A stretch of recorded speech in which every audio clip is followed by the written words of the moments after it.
It starts with the ordinary. A simple skin cell, taken from a painless biopsy, holds the genetic code of a future life.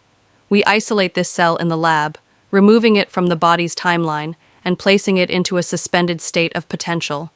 Then, we introduce the Yamanaka factors, a chemical cocktail designed to unlock the cell's history. The cell undergoes a radical metamorphosis.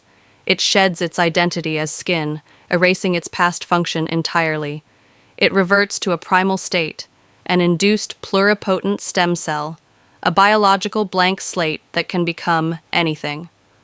But we don't want just anything. By changing the chemical signal, we guide these cells down a specific, rare path. We instruct the stem cell to transform into a gamete. It grows, developing the complex machinery of a human egg. The result is a fully mature egg, created entirely from skin. A revolution that could redefine how humanity reproduces